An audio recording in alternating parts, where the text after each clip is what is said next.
Hello students, welcome back to the YouTubic maths classes once again. हम लोग 2 chapters cover कर चुके हैं, रियल नंबर्स एंड पॉलिनोमियल्स। आज हम थर्ड चैप्टर स्टार्ट करने वाले हैं, which is pair of linear equations in 2 variable. Right, अभी 9th क्लास में हम लोग लीनियर इक्वेशन इन 2 वेरिएबल पढ़ते हैं।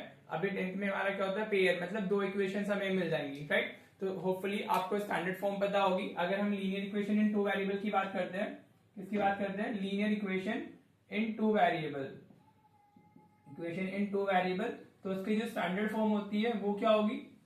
हाँ जी, तो standard form of linear equation in 2 variables, तो हम उसको इस तरीके से लिखते हैं ax plus by plus c is equals to 0। This is the standard form of linear equation in 2 variable. a क्या होता है, x का कोएफिशिएंट होता है, y का कोएफिशिएंट क्या होगा, b, और c is a constant term. इसको लीनियर क्यों बोलते हैं, लीनियर इक्वेशन इसको इसलिए बोलते हैं क्योंकि जो वेरिएबल्स हैं हमारे x और y, उनकी पावर 1 है। राइट, अगर पावर 1 होती है तो उसको लीनियर बोला जाता है, पावर 2 होती है तो उसको क्वाड्रेटिक बोलते हैं। राइट, इन 2 वेरिएबल्स, हाँ जी, 2 वेरिएबल्स क्यों बोला गया है, क्योंकि इसमें 2 वेरिएबल्स प्रेजेंट है, one is the x and other one is the y। तो 2 वेरिएबल्स होते हैं, इसलिए इसको लीनियर इक्वेशन इन 2 वेरिएबल बोला जाता है। अभी 10th क्लास में हमारा क्या है, 10th क्लास में हमारा पेयर आ गया है, मतलब we will be having one more equation. हाँ जी, तो by plus c is equal to 0। Right, अगर अब हमारे पास में 2 इक्वेशन हो जाती हैं, for example this is first, right, and this is second.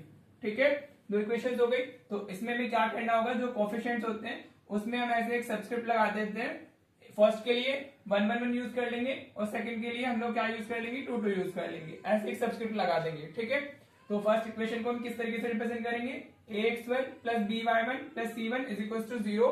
And second equation होगी हमारी a2x plus b2 y plus c2 is equal to 0। ये हो गया हमारा पेयर। अब पेयर मतलब 2 होता है। राइट, तो अभी हमारे पास में क्या होंगी, 2 इक्वेशंस होंगी। राइट, तो जो ये लीनियर इक्वेशन होती है वो एक लाइन को रिप्रेजेंट करती है, समझ आ रहा है।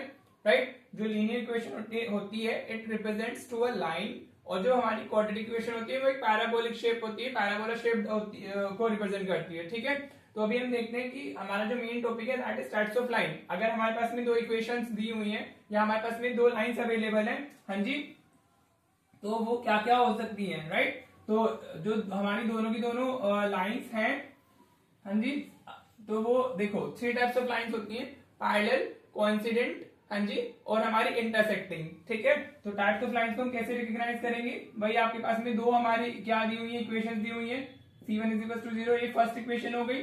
दूसरी इक्वेशन हमारी क्या हो गई, a2x plus b2y plus c2 is equal to 0, this is हमारी सेकेंड इक्वेशन।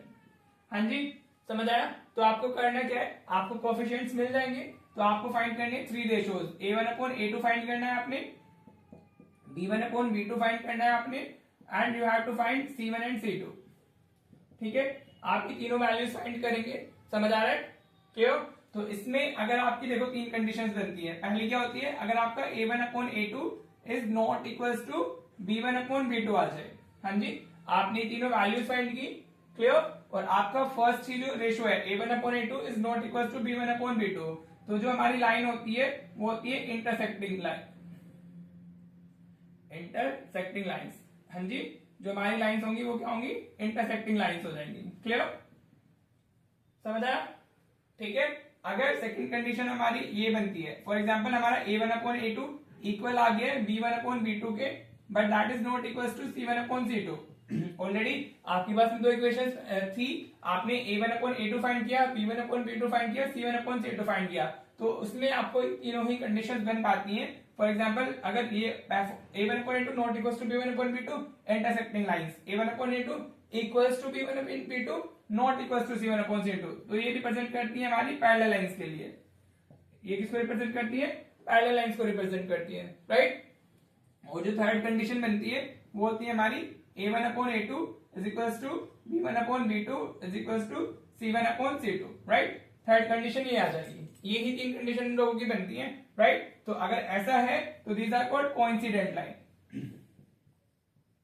उनको हम क्या बोलते हैं, कोइंसिडेंट लाइंस होती है। बेसिकली वो अलग अलग लाइन नहीं होती है, दोनों सेम ही लाइन होती है, एक बड़ी होगी एक छोटी होगी, और एक के ऊपर एक लाइन ड्रॉ हो रखी होती है हमारी। क्लियर, तो ये तो हमारे टाइप्स ऑफ लाइन। अब इसमें हमारा फॉर एग्जांपल अगर हम इनको हेडिंग देते हैं, ये क्या है, हमारी कंडीशन हो गई। क्लियर, ये क्या हो गया, टाइप ऑफ लाइन हो गया।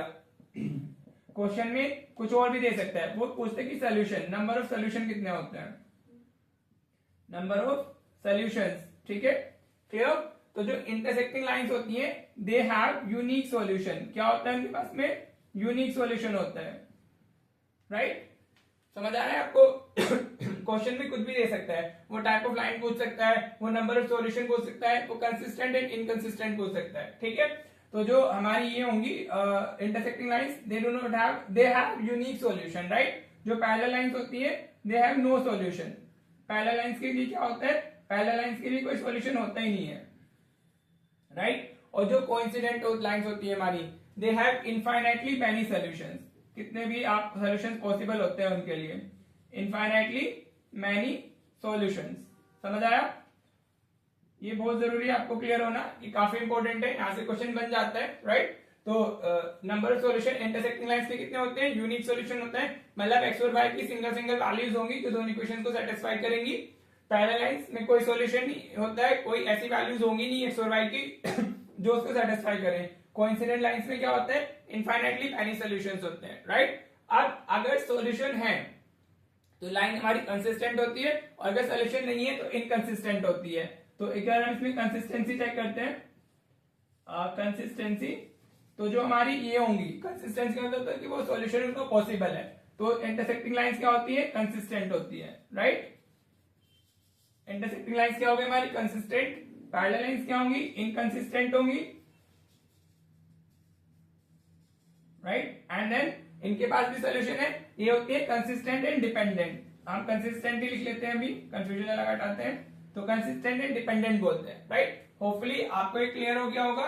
ये table is very important, you can convert this into a table, हाँ जी, ताकि आपको अच्छे से क्लैरिटी आ जाए, ठीक है? ये पार्ट इज वेरी इंपॉर्टेंट। अभी आपको समझ में आएगा कि क्वेश्चंस कैसे आते हैं, हाँ जी, और इसका यूज क्या है। होपफुली आपको ये क्लियर हो रहा होगा।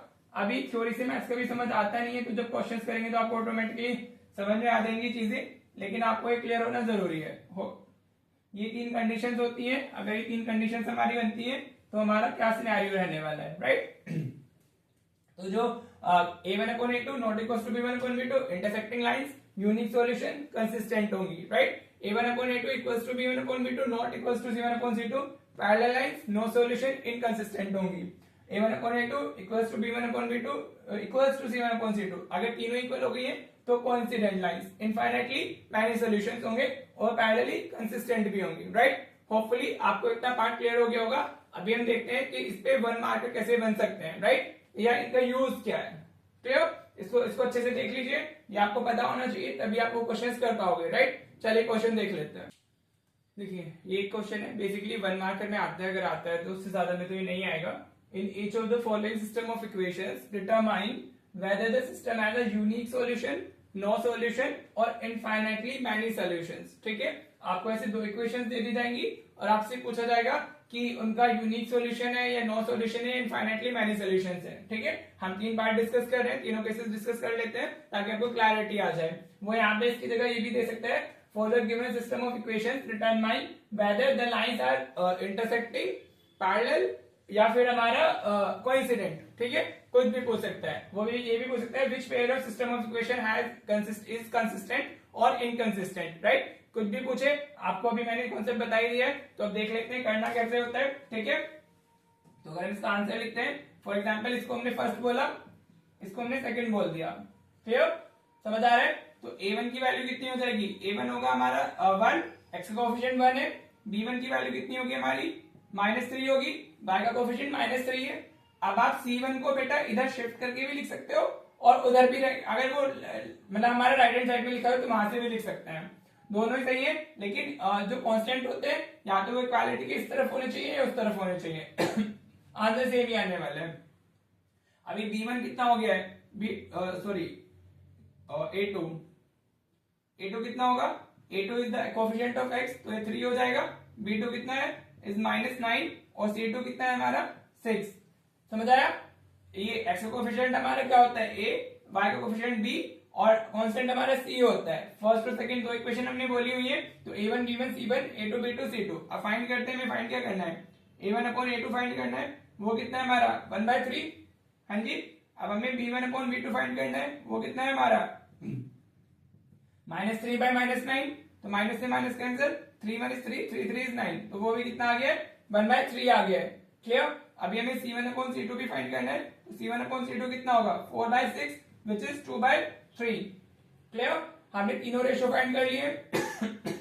अब देखते हैं हमारी कंडीशन क्या बन रही है। अब हमारा A1/A2 इक्वल आया है B1/B2 के, but it is not equal to C1/C2।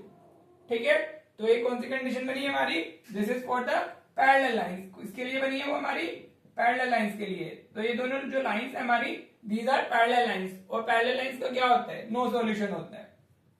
क्या होगा, नो सॉल्यूशन। ठीक है, ये इतना बड़ा मैं करके दिखा रहा हूँ, वो देख के समझ में आ जाता है कि क्या होने वाला है। If it is a 1 marker, तो आपको माइंड में कैलकुलेट कर लेना है 1/3, 1/3, 2/3, राइट। तो पैरेलल लाइंस हो गई, इतना सब नहीं करना होता है। मेरे को तो डिटेल में बताना है, इसलिए मैं बता रहा हूँ। ठीक है, चलिए फर्स्ट पार्ट क्लियर हो गया। Now let's do second part.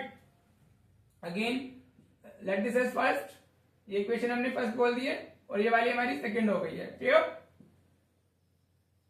हाँ जी, तो अभी इसमें A1 की वैल्यू कितनी हो जाएगी, A1 will be 3, B1 will be 5 and C1 is what 10।